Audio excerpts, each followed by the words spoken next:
नमस्कार, अनिशाच रेसिपी मराठीमध्ये आपलं पुन्हा एकदा मनापासून स्वागत आहे.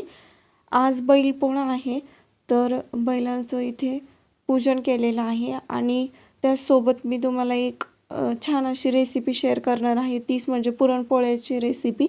कारण आपण बैलांना हा पुरणपोळ्याचा नैवेद्य दाखवत असतो त्यामुळे. आणि मस्त आपण बैल छान सजवले आहेत. आता आपण पुरणपोळ्या करूयात. चला तर मग आता आपण रेसिपीला स्टार्ट करूयात. तर सगळ्यात पहिल्यांदा पुरणपोळ्या करण्यासाठी इथे एक छोटा ग्लास आहे, त्यामध्ये हरभऱ्याची डाळ घेतलेली आहे आणि त्याच ग्लासने कुकरमध्ये 2 ग्लास पाणी गरम करायला ठेवलेलं आहे.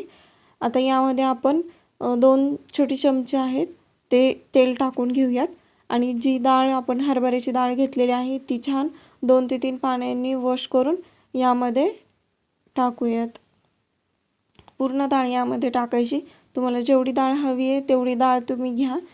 आम्हाला थोडंच पुरण करायचं आहे त्यामुळे थोडीशी डाळ घेतलेली आहे. आता हे आपण या गरम पाण्यामध्ये टाकायचं. अगदी थोडंसं चिमूटभर मीठ टाकलेलं आहे आणि कुकर लावून याच्या 3 ते 4 शिट्ट्या करून घ्यायच्या. आता आपण पुरणाला चटका देण्यासाठी इथे गूळ घेतलेला आहे. त्याच ग्लासने पूर्ण ग्लास भरून गूळ घेतलेला आहे आणि अगदी 2च चमचे साखर घेतलेली आहे. आता 3 ते 4 शिट्ट्या झालेल्या आहेत. मी तुम्हाला कुकर उघडून दाखवते. तुम्ही बघू शकता डाळ मस्त शिजलेली आहे, अशी गाळ झालेली आहे. आता डाळ शिजल्यानंतर आपण ती एका कढईमध्ये काढून घेऊयात. आपल्याला चटका द्यायचा आहे त्याला, म्हणजेच गूळ आणि ते व्यवस्थित छान असं मिक्स करायचं आहे पुरणाचं सारण. त्यासाठी इथे मी गूळ आणि साखर यामध्ये टाकलेली आहे आणि मीडियम गॅसवरती 10 ते 15 मिनटं सतत याला मिक्स करत छान घट्ट होईपर्यंत परतून घ्यायचं आहे. तुम्ही बघू शकता 10 मिनिटानंतर छान असं थिक झालेलं आहे. आता अगदी 2 मिनटंच याला परतून घ्यायचं आहे, कारण जेव्हा आपण उलटता असं उलटं करतो तेव्हा त्यावरचं पुरण निघून लगेचच खाली पडतं आहे. त्यामुळे आणखी 2 मिनटं याला परतून घ्यायचं. 2 मिनटानंतर तुम्ही बघू शकता आता पुरण छान असं ड्राय झालेलं आहे. खूप ड्रायही करायचं नाही. यामध्ये आपण उलथायला सरळ उभा ठेवलं तर ते अजिबात खाली पडत नाही आहे, म्हणजे पुरण बरोबर झालेलं आहे. तर यामध्ये पण इलायची पावडर टाकूया. 5 ते 6 इलायचींची पावडर घेतलेली आहे. गॅस ऑफ करून हे पुरण आपण वाटून घेऊया. त्यासाठी खाली पातेलं घेतलेलं आहे आणि त्यावरती पुरणाची चाळणी एका पळीसारख्या उलटण्याने मी छान असं पुरण वाटून घेऊयात. मस्त असं आपण वाटून घेऊया पुरण. जेव्हा गरम असतं तेव्हाच जर आपण पुरण वाटलं तर सहज वाटलं जातं, म्हणून आपण गरम आहे तोपर्यंत छान असं पुरण वाटून घ्यायचं. तुम्ही बघू शकता सगळं पुरण मी वाटून घेतलेलं आहे. आता आपण पीठ मळून घेऊयात.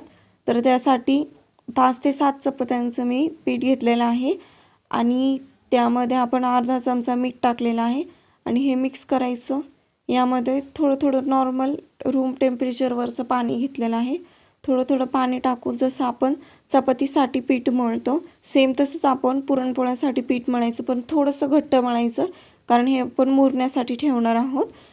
तर पीठ मळून झालं आहे. त्यामध्ये आपण 1 चमचा तेल टाकायचं आणि याला छान असं तेल लावून घ्यायचं.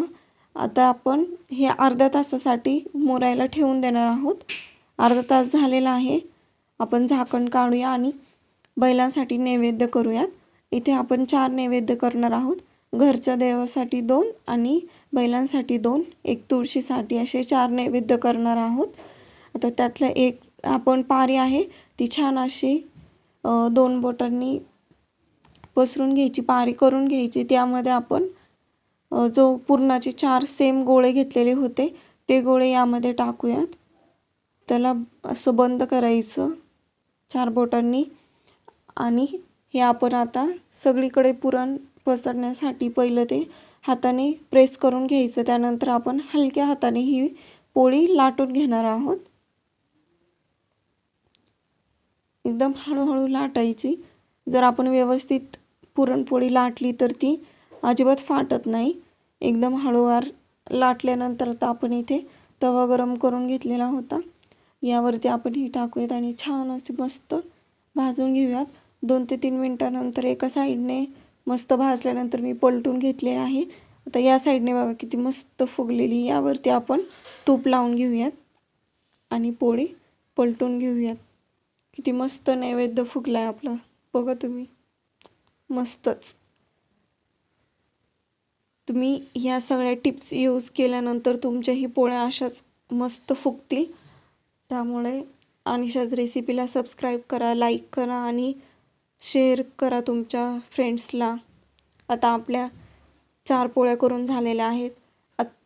त्यानंतर बैलाच्या शिंगामध्ये घालायला आपण शिंदोळी करणार आहोत. तुमच्याकडे याला काय म्हणतात कमेंटमध्ये नक्की सांगा मला. त्यासाठी आपण अशा हातावरती लांब असे छोटे छोटे वळून घेतलेलं आहे पीठ आणि हे जॉईन करायचं आणि असं गोल रिंग करून घ्यायच्या आहेत. अशा 20 रिंग करून घ्यायच्या आहेत. एका शिंगामध्ये 5 असे एका बैलासाठी आपण 10 करून घेतलेले आहेत. ह्या सगळ्या आपण तव्यावरती टाकायच्या, चिटकून नाही टाकायच्या, वेगवेगळ्या टाकायच्या. यावरती आपण 1 ते 2 चमचे तेल टाकलेलं आहे आणि याला पलटून घ्यायचं आहे. दोन्ही बाजूने छान असं भाजून घ्यायचं आहे. मस्तच. आता आपण हे एका प्लेटमध्ये काढून घेऊया. दोन्ही बाजूने छान भाजलेलं आहे खरपूस.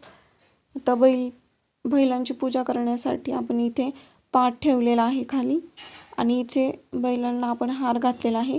त्यांच्या गळ्यामध्ये होता अगोदरही, तरी आपण घरातला हार घातलेला आहे आणि दुसऱ्या बैलाला व्हाईट कलरचा हार घातलेला आहे. दोन्ही बैलांना हार घातलेले आहेत आणि ते व्यवस्थित असे समोर आपण ठेवूयात आणि त्यांना सगळ्यात पहिल्यांदा त्यांचे पाय धुवायचे आहेत. त्यासाठी आपण पेल्यामध्ये पाणी घेतलेलं आहे आणि दोन्ही बैलांना आपण आता हाताने पायांना त्यांच्या पाणी लावून घेऊयात, म्हणजे आपण त्यांचे पाय धुवूयात.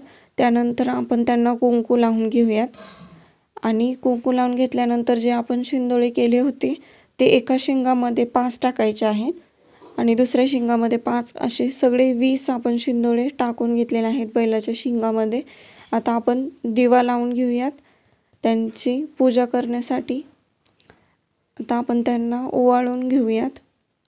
सगळ्यात पहिल्यांदा ओवाळून घेतल्यानंतर आपण त्यांना पुरणपोळीचा नैवेद्य दाखवणार आहोत. पुरणपोळी फोल्ड करून त्यांना पुरणपोळीचं नैवेद्य दाखवतात, म्हणून आपण पुरणपोळी छान अशी फोल्ड केलेली आहे आणि त्यांना दोन्ही बैलांना आपण नैवेद्य दाखवलेला आहे आणि अगरबत्ती लावलेली आहे. मी इथे एका साईडला अगरबत्ती ठेवायची आणि आपली बैलपोळ्याची पूजा मस्त अशी झालेली आहे. यांना नमस्कार करून घ्यायचा. तुम्ही बघू शकता बैलपोळा आपला मस्त आपण पूजा करून घेतलेली आहे. आता अशाच नवीन नवीन रेसिपीजसाठी अनिशाज रेसिपीला लाईक करा, शेअर करा, सबस्क्राईब करा. थँक्यू.